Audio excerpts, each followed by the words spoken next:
Hey, beer appreciators!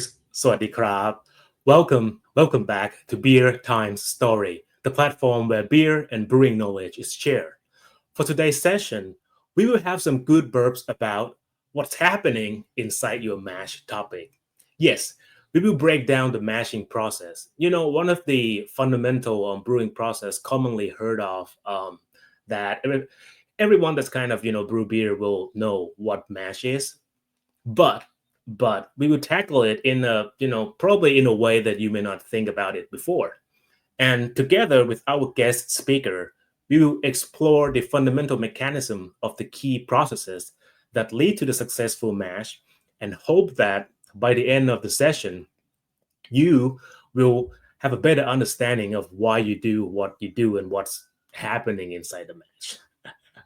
Now, speaking of our guest speaker, I believe that he's the right person to take us down today, journey. And here's a bit of his background.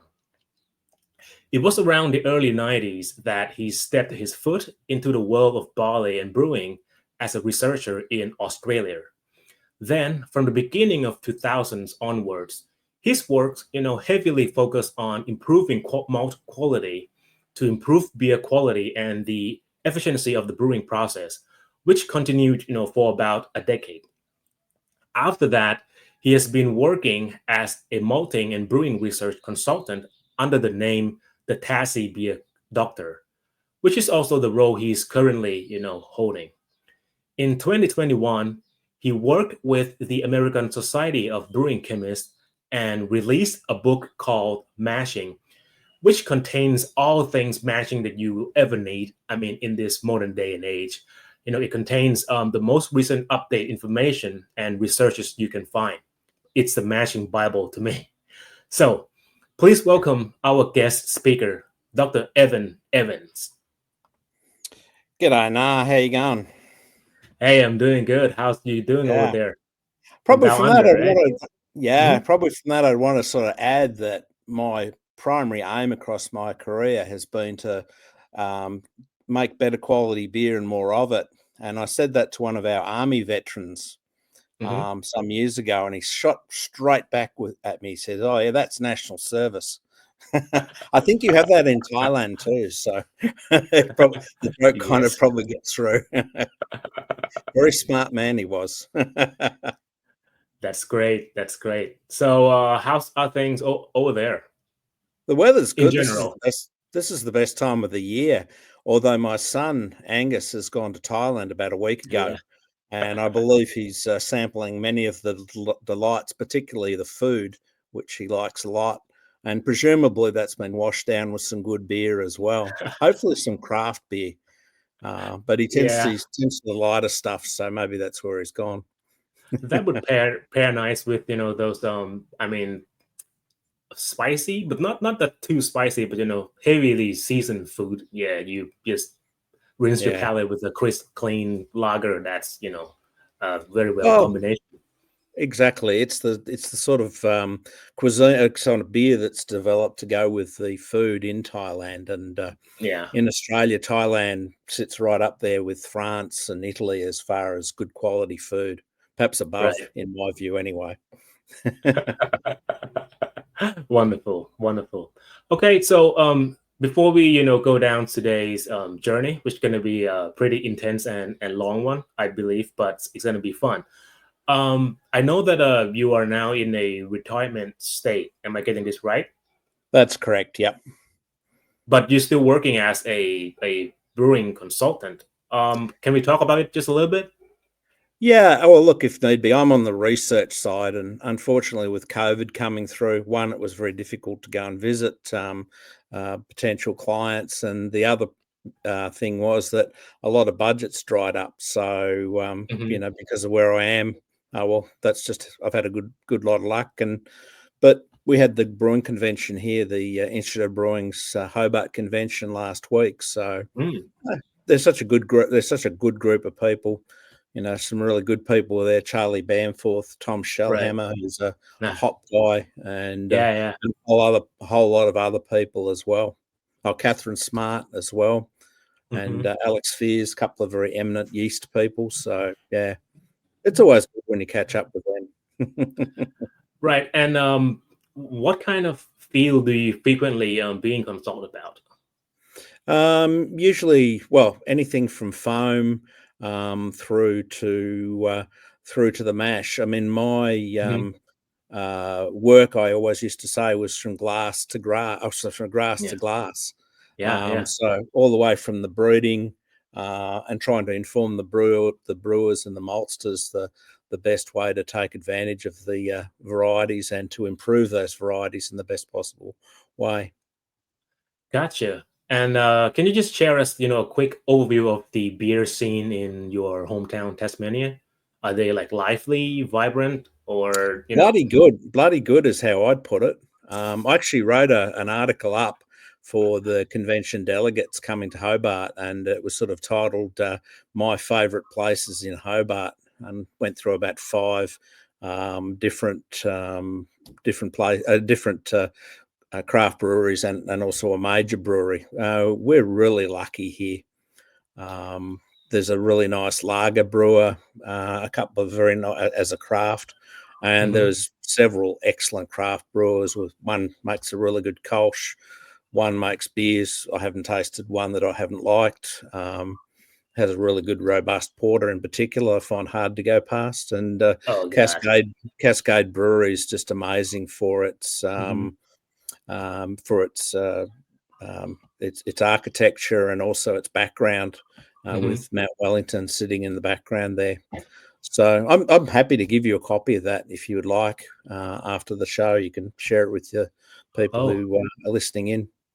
that would be very nice if you can share. Yeah, Yeah, so we can yeah, it was spread just out in some word.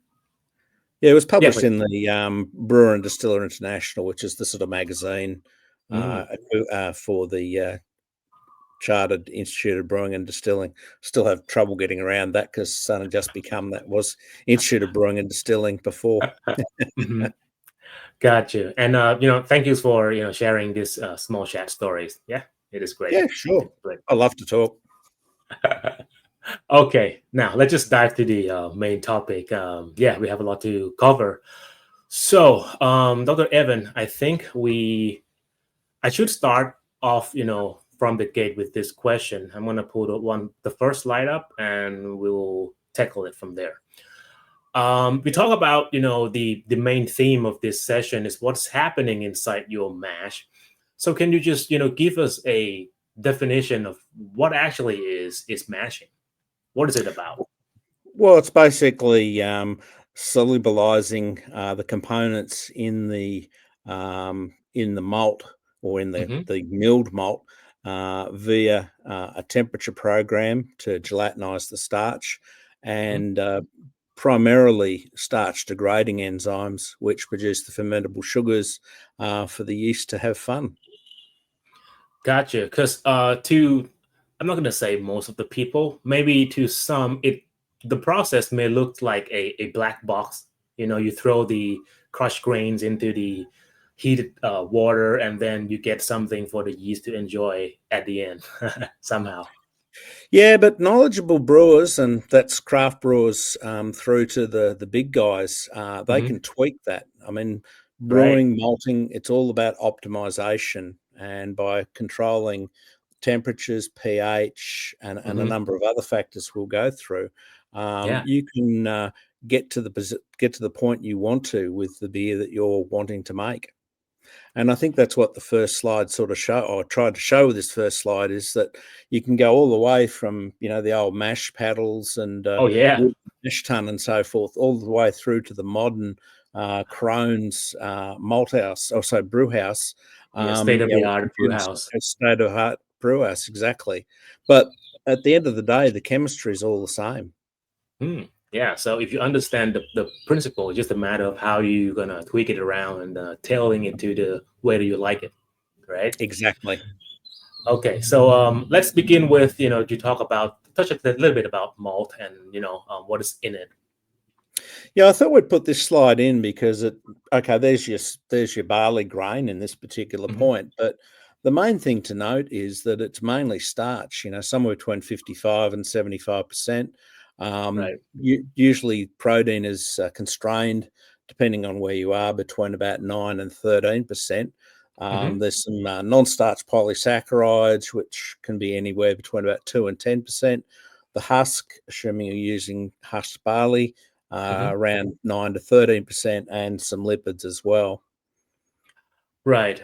And And that yeah, doesn't please. mean a great deal. I mean, that's sort of once you've ground it and milled it, they're all together and so forth, and everything can start to happen, particularly when you add water. Like anything, you add water to a plant, it grows. Same with a Yeah. mash.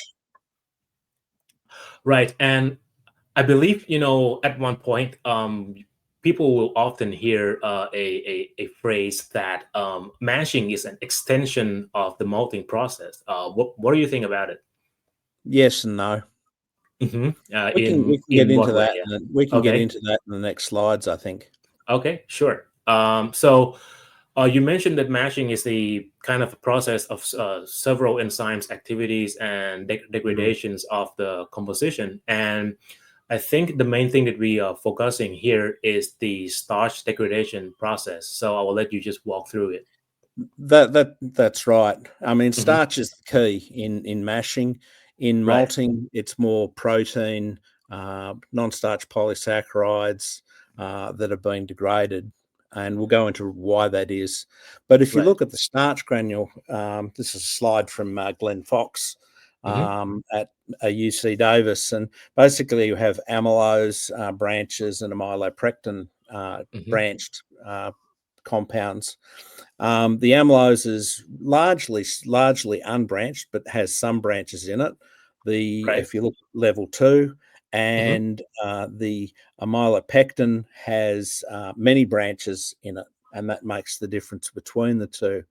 Right. They are they are then put together in the starch granule so that there's clusters of amylopectin and or amylopectin area, amylopectin and also sections that are more amylose, and Hmm. that's what gives the lamella in the starch granule if you were to look underneath the microscope. So you can see the semi-crystalline shells and the Right. amorphous shells in between those.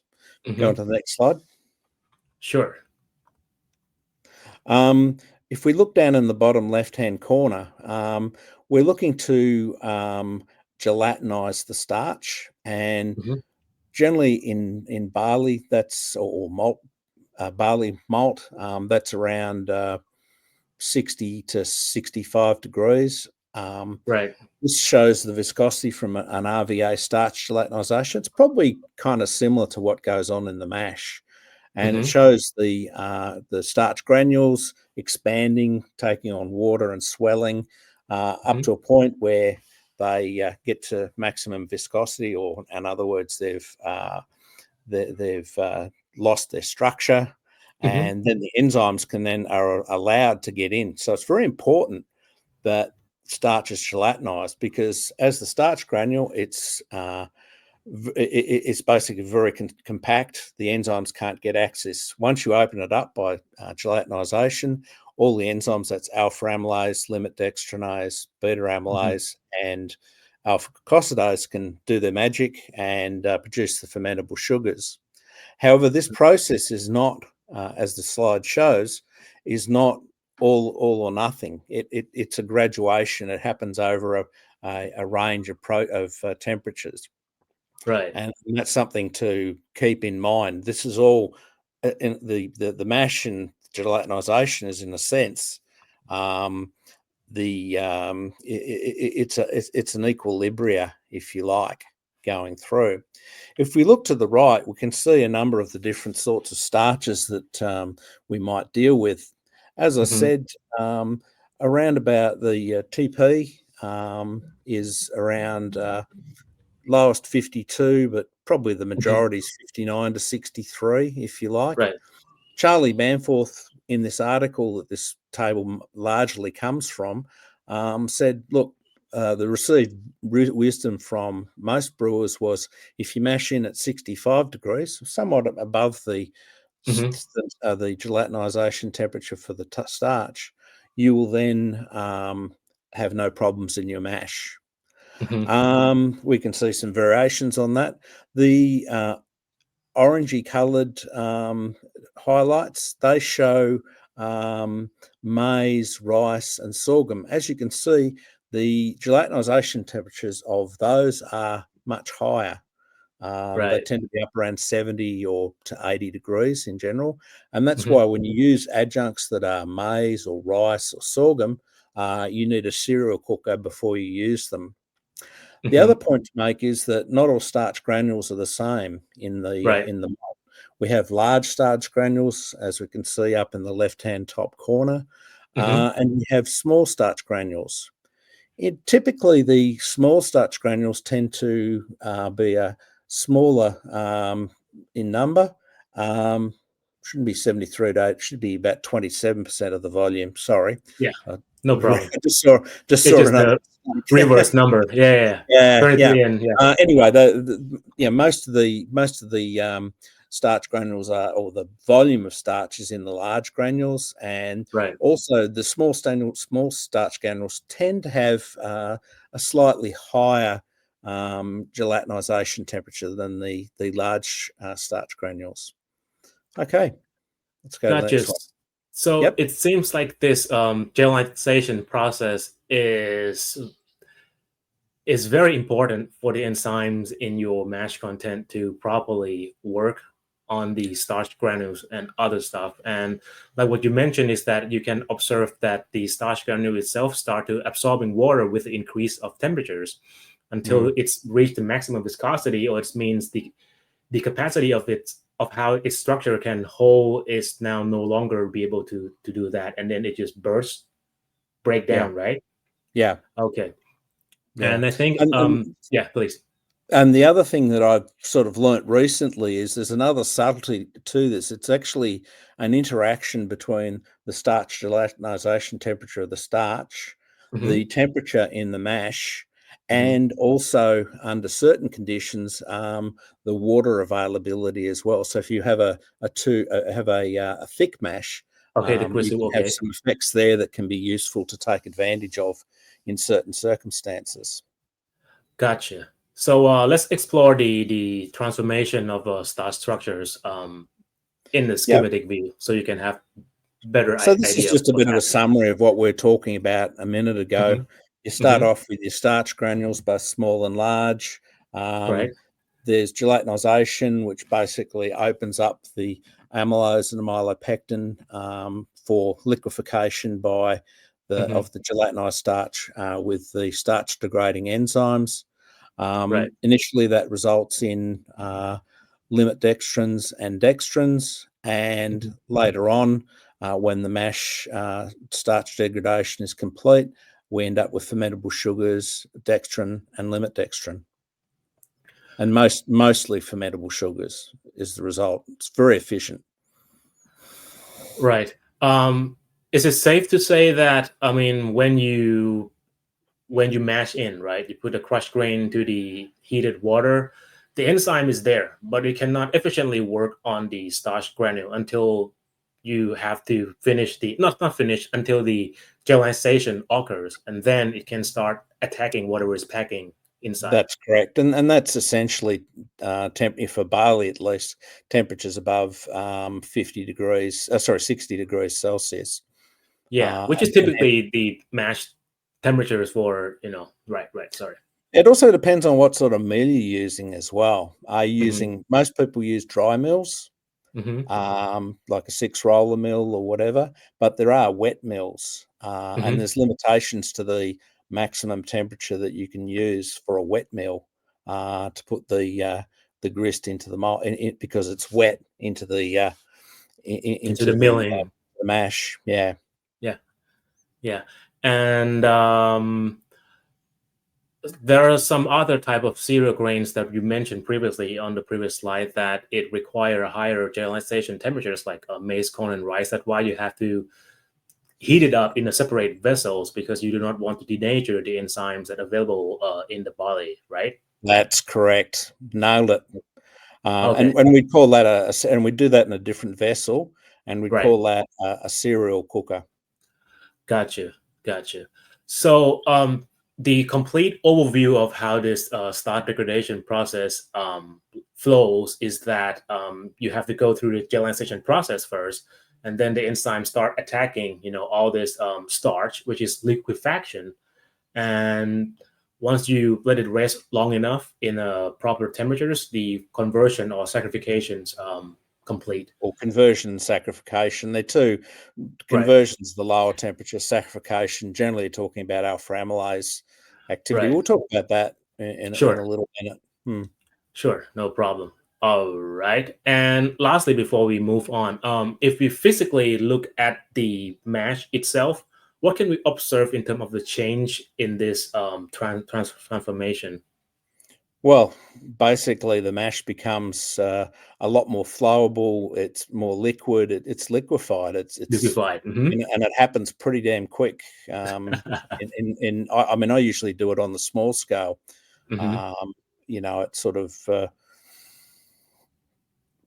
200 or 300 mils of water with 50 grams of malt or thereabouts, or 150 mils of water and 50 grams of malt. But yeah, it happens pretty darn quick. But there's a lot of things that happen after Right. that liquefaction, and it's Mm-hmm. not an all or nothing process. As soon as the starch begins to gelatinize, those enzymes begin to do Working. their Mm-hmm. work.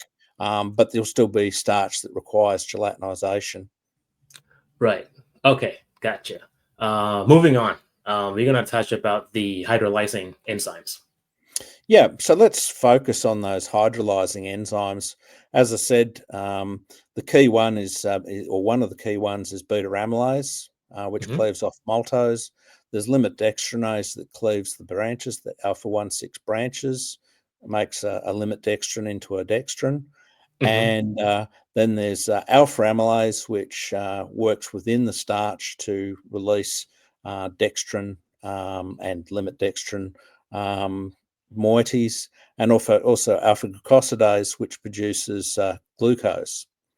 Mm-hmm. If you look on the right hand side, we see that the main fermentable sugar in a mash, or as a result of the mash and the wort, is maltose, with around 60 to 70% of the sugars that can be measured.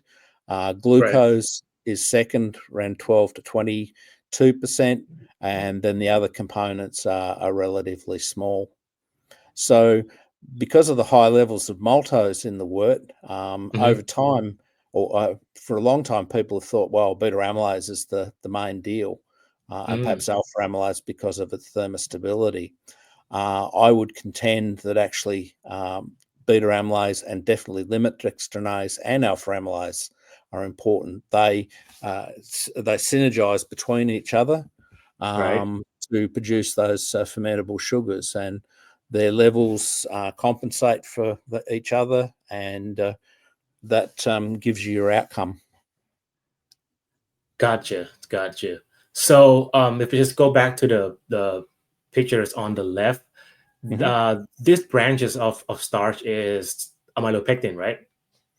Well, And it could be can we safely amylase. say, Yeah, okay, it's a schematic just to show how mhm, the enzymes work. works Um, it could be amylose, it could be amylopectin. It's a portion of both. right? But for amylose, it is not like a just straight chain of glucose. It No, can still have branch, but okay, yeah, it's lesser branched compared to amylopectin, which is very branched. all right. Just to make it clear. Yeah. Thank you, thank you. Okay, say we mash in, we let the process of the starch degradations happen, and we think it is done. Are there ways that we can kind of taste and see that the process is actually done in terms of the lapping things? We'll come into that in the next slide or two. Yeah. Okay, all right, this one. So, I mean, the main thing the brewer wants to do ensure is that there's no starch granules left in the mash or in the wort. Mhm. They can cause problems in the filtration side of things, either Mhm. lautering or if you happen to filter your beer.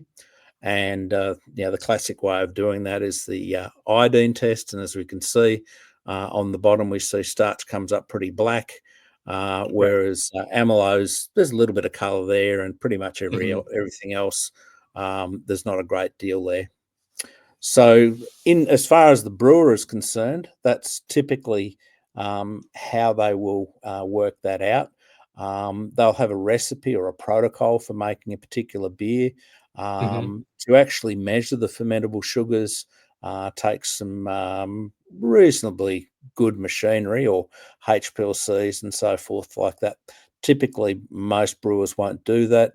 The big brewers might do that in recipe development as part of their recipe development, or just what you see is what you get. So that's not quite so easy to do. Got it. But the most approachable way is doing this iodine test and gauge the color change. Yeah, well, you can kind of figure if you can't see the iodine, then your starch has been converted. You're probably going to be in fairly good shape pretty much. Gotcha. And this is just out of my curiosity. Does the temperature of the tasting sample matters? Like, do we have to cool it down to the room temp? Are there any difference if you do it? Usually people won't. Well, people will taste the wort, but it's just really sweet, so you're not really gonna. It's just going to get your palate's going to get overwhelmed. But yeah, temperature has quite an impact on our taste sensations. So, but I think that's another subject. Oh, sorry. I mean the temperature of the sample to do the iodine test. Yeah. Oh no, the temperature. No, it doesn't really matter.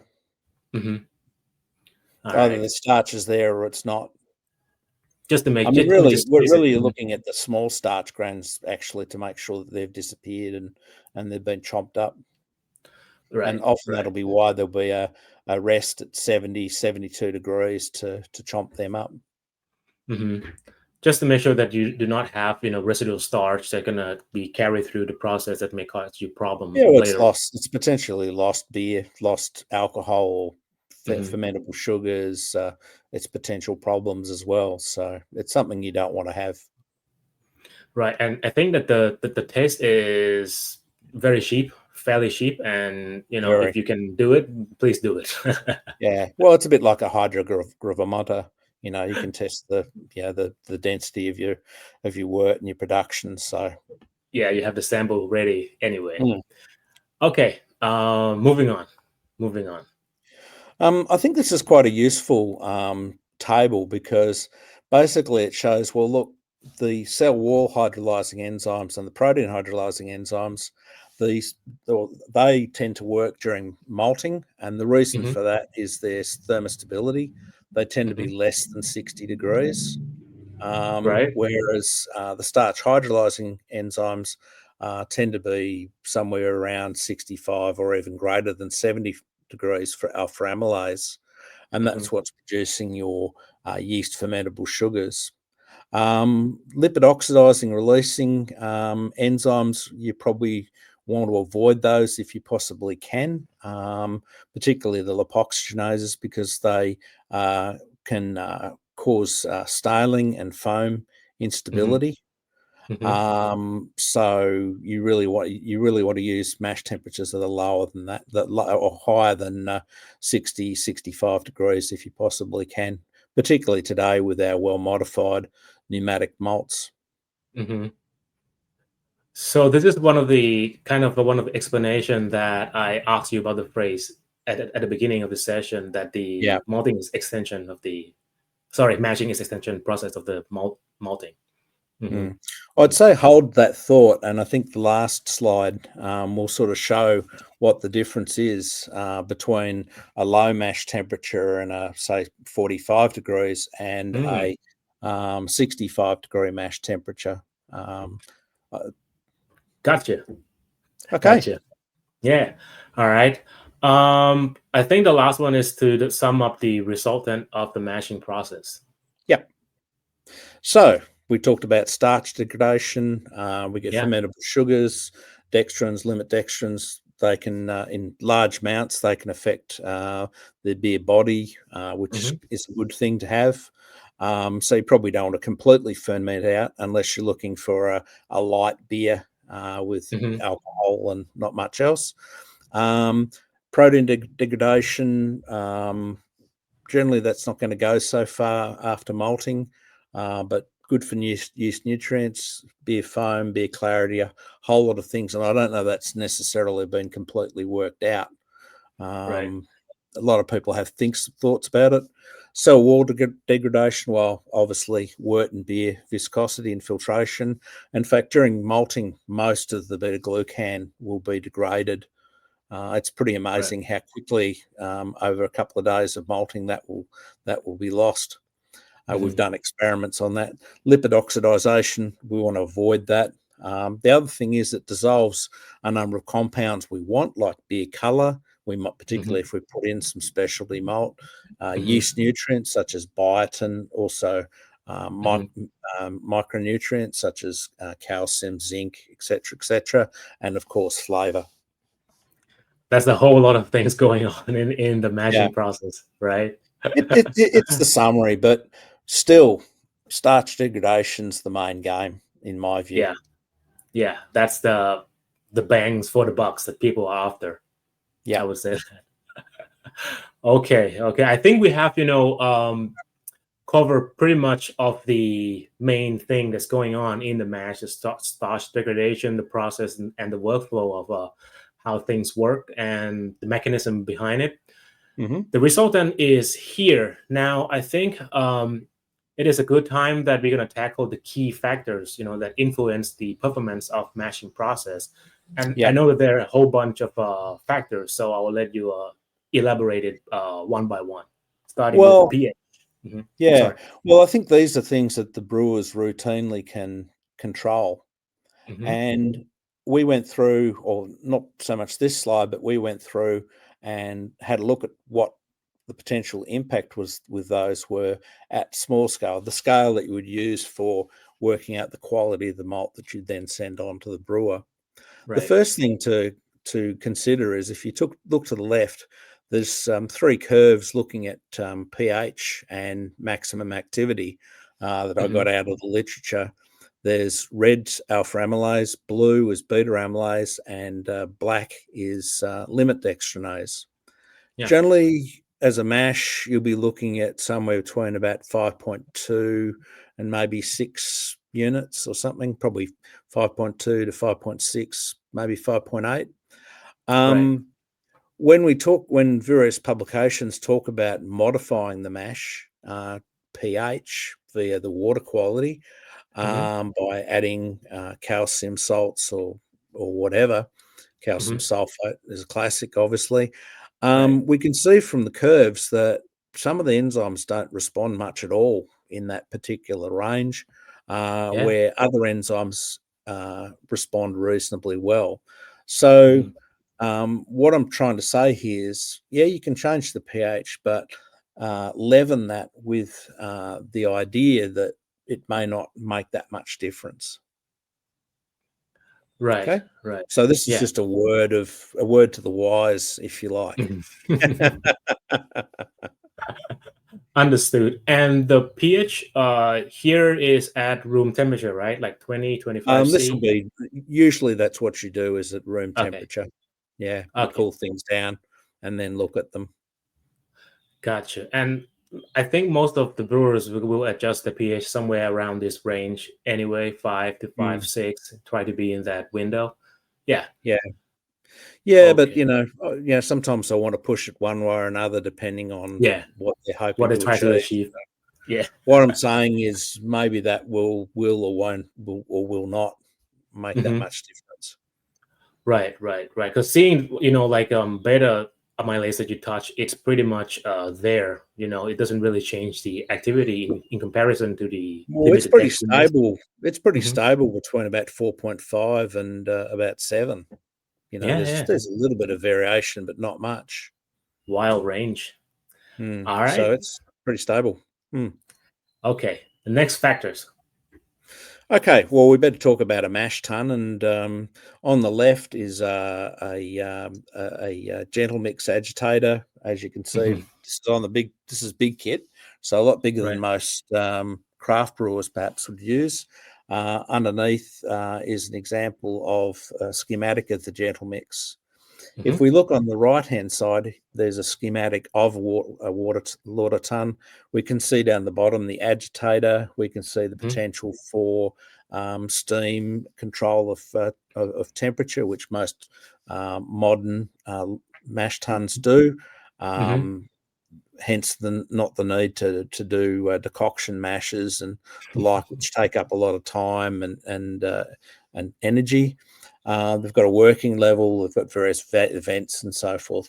It's it's just a diagram of your mash tun, presumably lesser or greater depending on what equipment you've been able to buy. Gotcha. And the steam inlet outlet is just to put it in a way that you have a way to like play with the temperature, right? Exactly. It allows you to control the temperature by how much steam you put in and you take out. All right. All right. Okay. This one probably related to the previous slide. Yeah, in many respects. Down we can see at the top a from Distilleek in South Africa, a pretty nice Hmm. picture of a mash slaughter tun. You can see the false bottom floor. You can see the ring for sprays for sparging, etc., etc. The interesting one is down the bottom. We Hmm. see the Shakespeare from Crohn's, and it's Okay. got a pillow format on its wall, and that's supposed to improve the transfer of heat and the efficiency of heat transfer. Mm. So Mm. that's something to consider.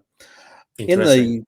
the On the right, if we're looking at that figure, it's basically a series of MASH programs.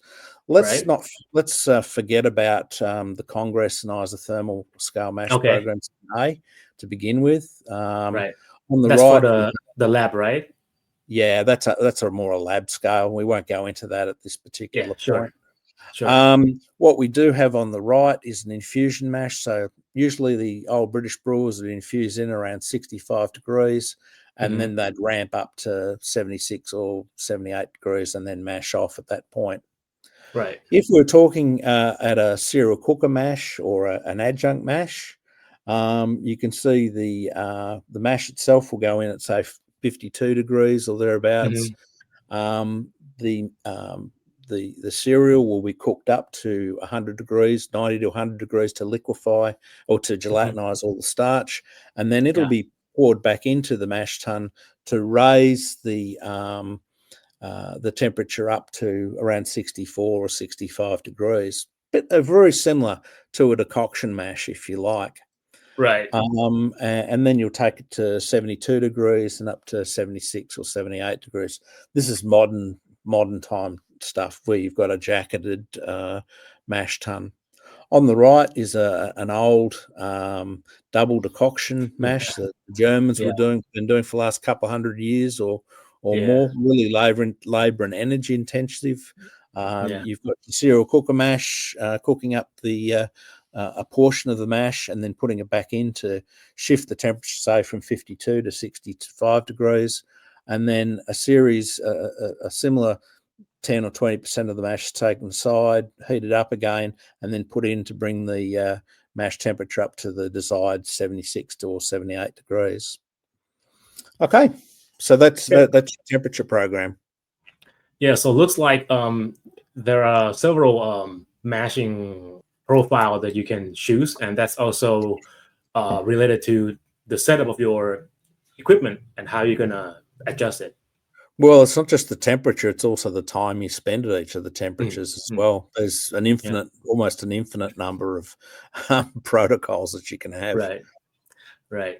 Okay. And we touched about temperatures, which is the next topic anyway.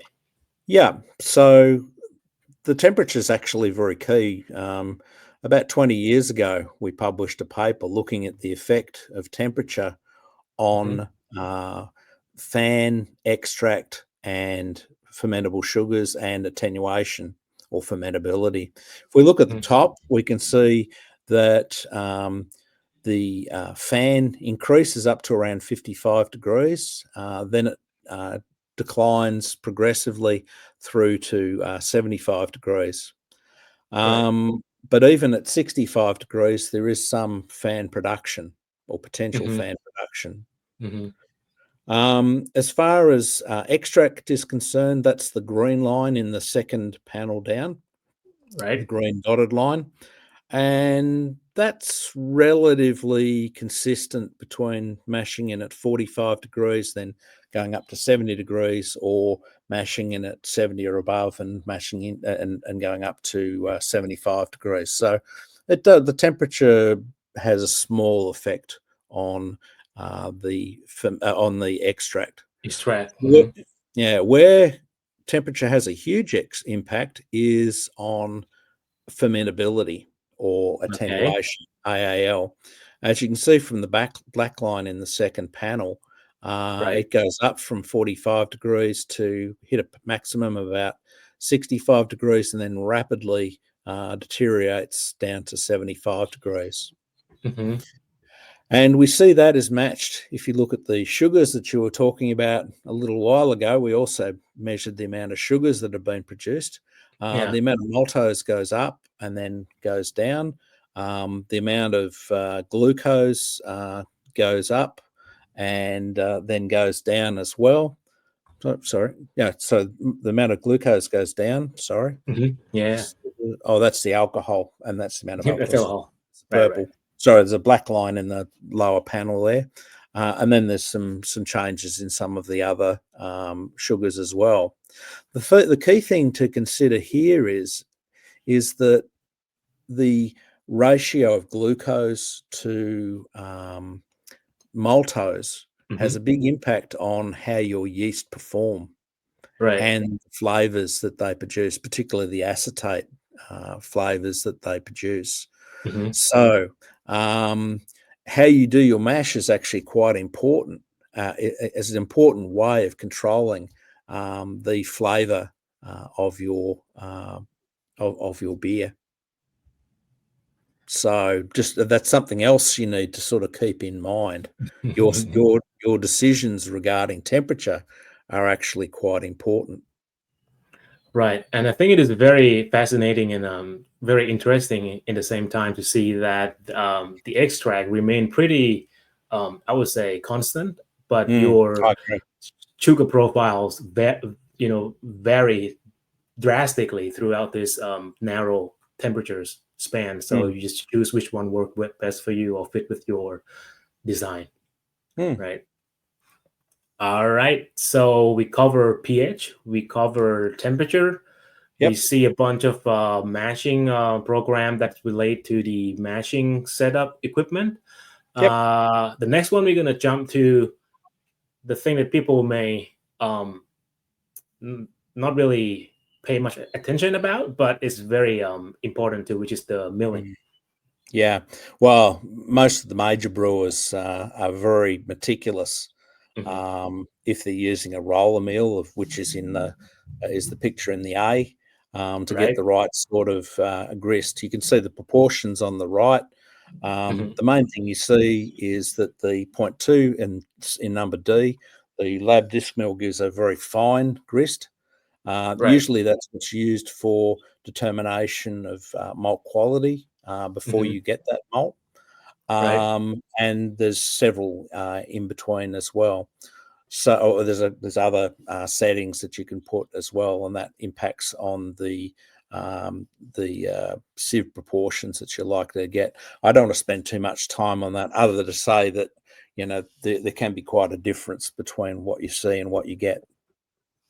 Got you. And just a quick question here. I mean, you can mill your grist as fine as you like, but you supposed to have a better way to lauter them, right? You have to use a Well, it certain. depends on whether you've got a mash filter or not. Mhm. And obviously, hammer mills are an option as well. They make a very fine grist, and there's pluses and minuses for those. But they are suited to when you have mash filter, such as the Mura 2001 mash filter for Hmm. big breweries. And there's a whole series of pros and cons that are considered between the two. Certainly, you end up with higher yields of extract. So for the big brewers, it's something they're kind of interested in. Craft brewers, too much Not problem, so too much much. expense. Yeah, not so much. Yeah, Exactly. because I think that one of the key parameters for the success of the milling the grist is the husk integrity. You don't want to tear it up that much, right? Exactly. For most people that are operating a lauter ton, exactly. Yeah, right. So yeah, just keep that in consideration for our viewer. I mean, Yeah, all right. exactly. Yeah, continue with the grist's finest. So once you've made your grist, obviously you've got to wet it. And one of the ways of doing that's on the left, just very briefly, is a Maitland hydrator.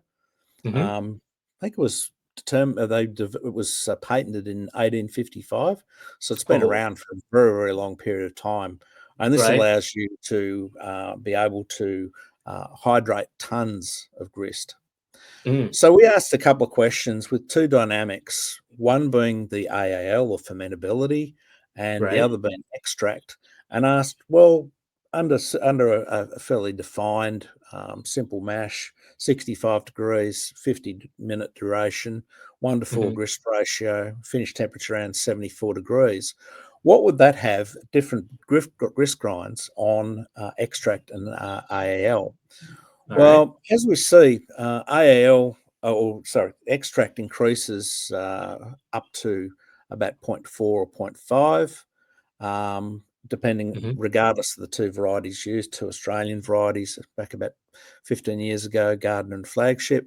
But Right. there is an increase, small increase, but an increase in fermentability as fine as you go. Why does that happen? Well, it kind of makes sense because the finer you make your grist, the more things and more quickly things are going to go into solution, and Hmm. those materials and solublates in the solution will actually protect the enzymes, the alpha amylase, the beta amylase, and the beta amylase and limit dextrose, particularly Right. from degradation. So they'll work a bit longer. Therefore, you Hmm. get a bit more. You get a bit more fermentability. Hmm. Okay. Cool. So finance also matters. Yeah, Yeah. and there are ways to measure the grist finance, right? It's called sieve tasting. Is Yeah. that right? Yeah, Okay. there's equipment that is sold to do that, but most craft brewers wouldn't have that. They might send it out when they first set their mills up, but you've got to remember that your mills are going to over time wear, Yes. so you're going to need to have a program to look at that and Hmm. adjust that to make sure you just keep on getting the same quality of grist. Gotcha. And you have already paved the way for the next factor, which is the water to grist ratio. Yeah, this is quite an important one. Hmm. I thought at this point I'd put in the steel style masher. It was also patented about the same time as the Maitland, and it's the preferred type masher, particularly the Mura Mechanmeister for pairing with a hammer mill to be Yeah. used or to allow a Mura mash filter to work. Hmm. Um, and if you see on the on the right hand side, we can see if you grist ratios of between about 2.75 and about 4. If you go into if you go beneath about 2.75 to 1, it gets a bit more difficult to mash in. You Right. get more clumps and it's not so nice. It's a 65-degree mash, 50 minutes. I used a 0.7 millimeter grist grind, which is the IOB style mash, and 74 mash out. And what we see is extract, not a great deal of impact due to grist to water ratio. Yeah. However, AL tends to go up slightly for the two varieties, particularly the flagship. Hmm. Again, this is a case of better protection of the enzymes Hmm. through solutes in the liquor, and that's what's going on there. The interesting thing was that there's some work that was done by the Leuven people from Leuven, Charlotte de Schlepper, where they were mashing in at 62 degrees Celsius and then reducing the grist to water ratio. And they were finding that the lower grist to water ratio, say 1 to 3, 1 to 2.5, were resulting in lower fermentability. And I think the reason for that was that at those temperatures, at 62 degrees, this interaction between temperature, water availability becomes more of an issue, and therefore the enzymes we weren't getting gelatinization as readily, and there can be some issues. That could be very useful if you were, say, producing a low alcohol or a zero alcohol type beer. Might be something you might want to take advantage of. Got you. So I would like to stick, with this slide a little longer, if you don't mind. Yeah, sure. So this grist to water ratio here is we are talking about the weight ratio, right? Okay. And say for here, for the lower grist ratio, it means that you have a thick mash. That's right. And vice versa. So with thick mash, what we can imagine here is that when you have this, if you look at the mash content, it is thick. All those starch has been leaching out, and the enzyme is pretty much protected by those things that surrounds it. It's protected more. Okay, so it tends to be able to work longer at the same period of time and temperatures. That's in comparison. correct. Okay, to the thin mash. And for the study that you mentioned from from Leuven in Belgium. Leuven, sorry, yeah. So the 62 degrees mash, is that thick or thin grist ratio? Well, they were looking at different thicknesses of mash between 1 to 7 and 1 to 3 or 1 to 2.5, I think. I would also note there's a limitation on thickness of mash that you can't go beneath around about 1 to 2. When you do that, it doesn't tend to work. You really lose fermentability and extract and all of those sort of things. People have, particularly in Europe, have been very interested in higher gravity mashes, right? Because that can result in improved utilization of capital equipment. So then they just dilute at the end and they get more beer at the end. So that can be very helpful. And it also had a helpful impact in some countries with regards to tax. Gotcha. So that 1 to 2 is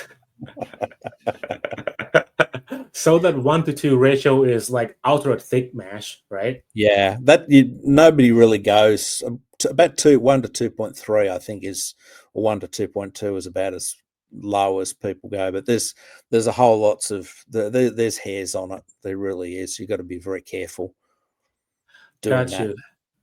But 1 to 3, you should be fine as long as you've got a high enough temperature, like a 65 degree mash.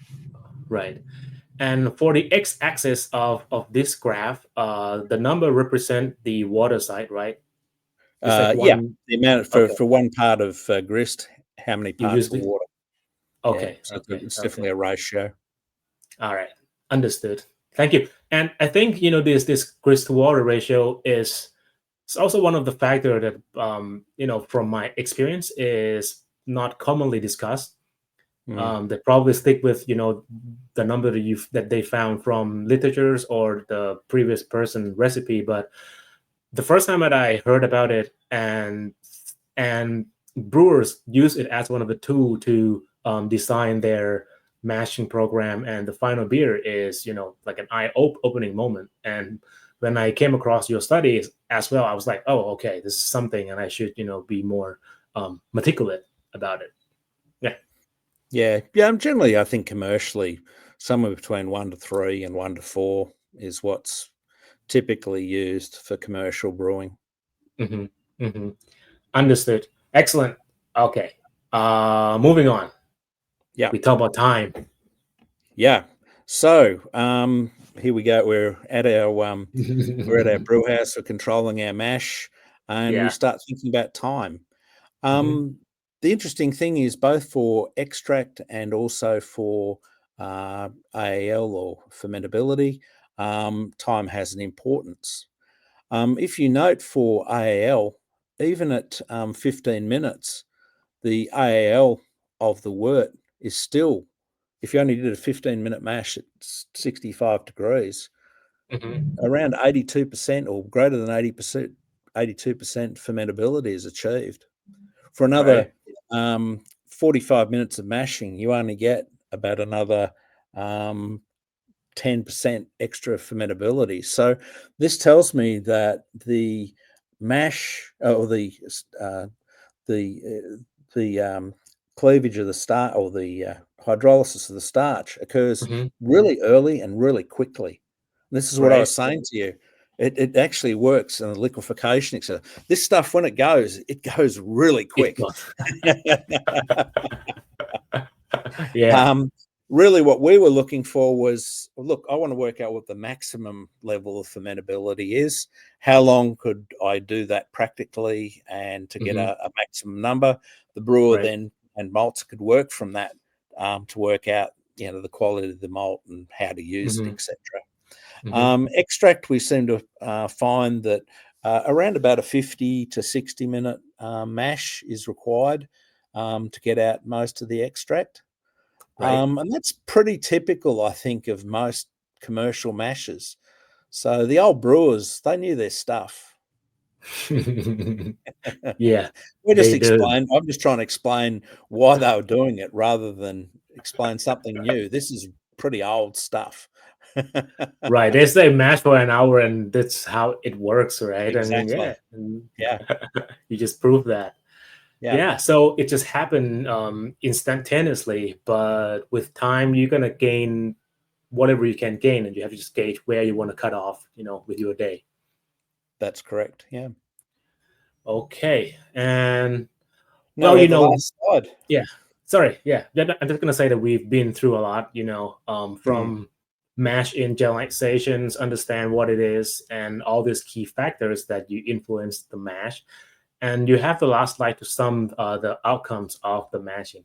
Please walk us through it. Yeah. So basically, we had two mashes. One was a new mash that I've developed called a modified infusion mash at 65 degrees, Okay. a 0.7 millimeter mill. Probably Mm-hmm. go for a 0.5 these days, but anyway, hindsight's Right. 2020. Mm-hmm. 1 to 3 grist to water ratio for 60 minutes. Some calcium and also mashing off 78 degrees, 1 to 9 grist to water ratio. This is how you just do it on the small scale. That compared to the EBC or Congress mash, which is 45 minutes, 45 degrees for 30 minutes, Mm-hmm. then ramped up 1 degree a minute from 45 to 70 degrees over 25 Right. minutes. Mm-hmm. 30 minutes at 70 degrees and mash off at 1 to 9 grist to water ratio. Oh, So if we looked at a series of different malt quality parameters, how does that impact? That right. includes extract, AAL, wort fan, Mm-hmm. Bradford N's not really, that was one I was interested in, and beta glucan. Right. Um, the first thing to look at is the extract. Well, there's a 1% improvement in extract on average. This is over 29 different commercial malts, and Mm-hmm. that's due to the selection of the 0.7 millimeter milling. The other thing to note is that by mashing in at 65 degrees rather than 45 degrees and Mm-hmm. then ramping up, there's a substantial improvement or increase in the average fermentability around about 6.5%. So Mm-hmm. that's a much more favourable program for production of fermentable sugars. As Right. far as the other parameters like wort fan and beta glucan, well, wort fan gives you a bit of an idea of proteolysis. Yeah. Um, Not a great deal of difference between the two types of mashes. Mm-hmm. Similarly, or for that matter, the Bradford, that's just a measure of foam protein, I suppose, for want of a better description. Wort Right. beta glucan, um, we see that there's virtually very little difference either So in other words, the hydrolysis of non-starch polysaccharides and also proteins, most of it's occurring in the malt during malting, not in the mash, regardless of the conditions. There is some, but the bulk of it has already occurred. Gotcha. Whoa. Which is an interesting conclusion, and the reason why I wanted to finish on this particular slide. Understood. Well, I mean, there are tons of informations here to process, and that's awesome. I believe that I have no further questions to address you regarding this.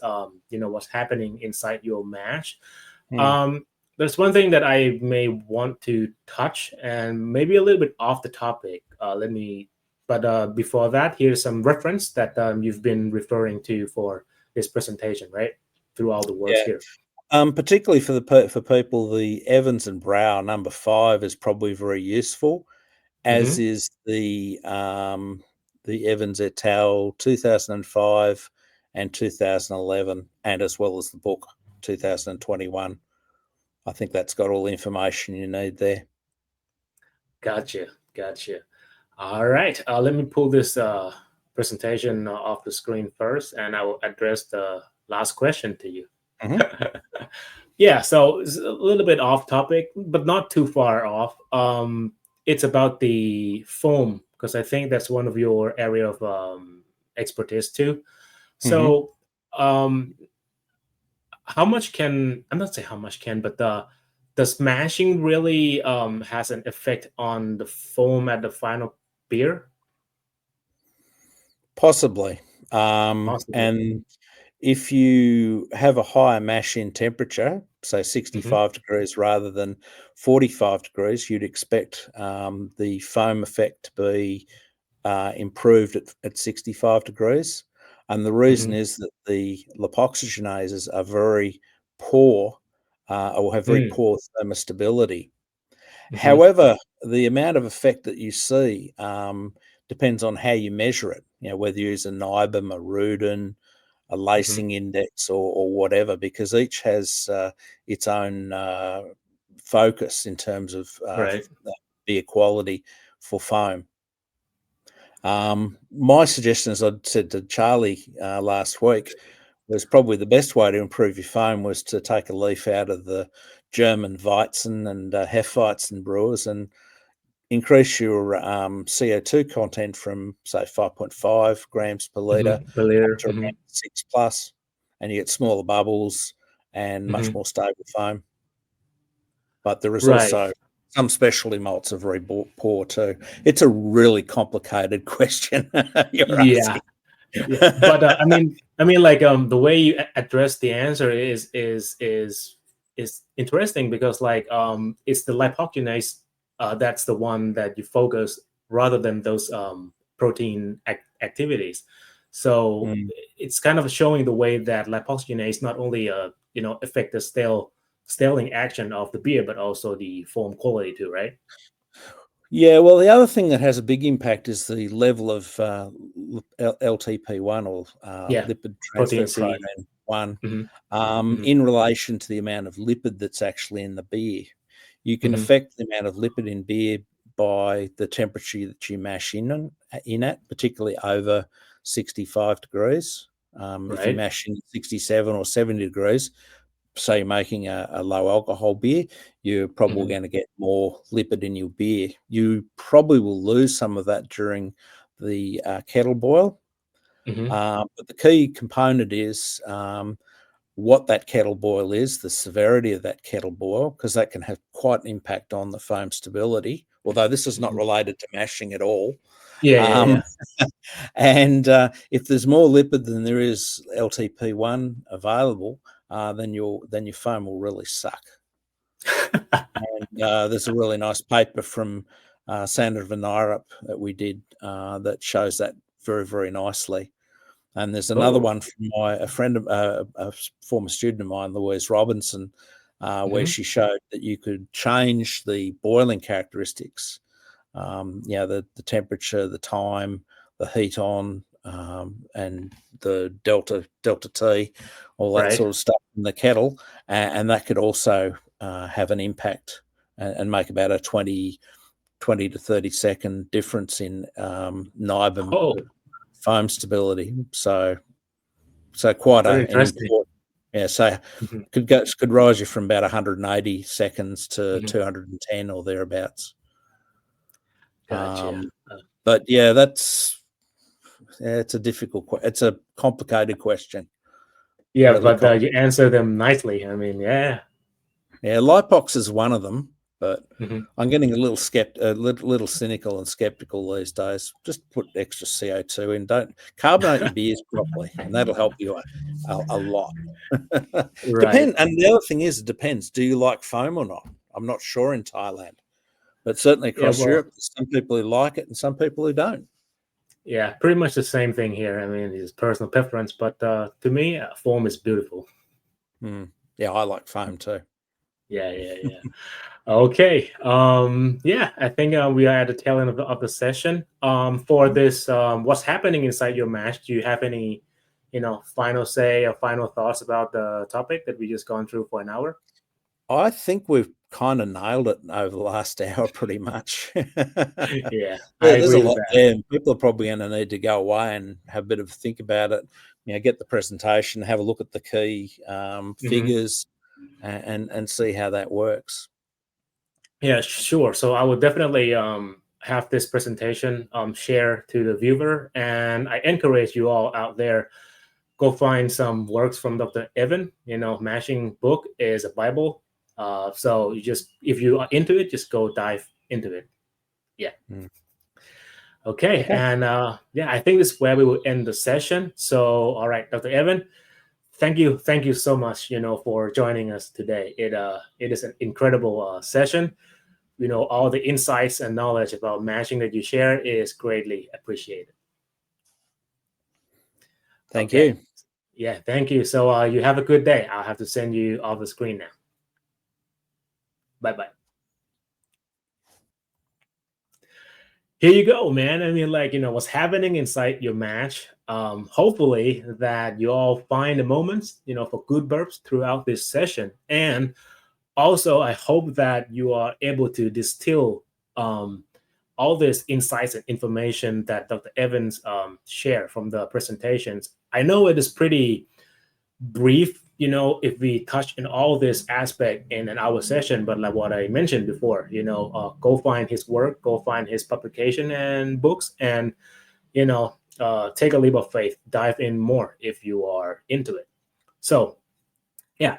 And lastly, I hope that this session will help make things make more sense to you in all thing matching. Yeah. So that's it for today. The Good Burp Session will be back in no time. So stay tuned. Until next time, cheers and swaddy krab.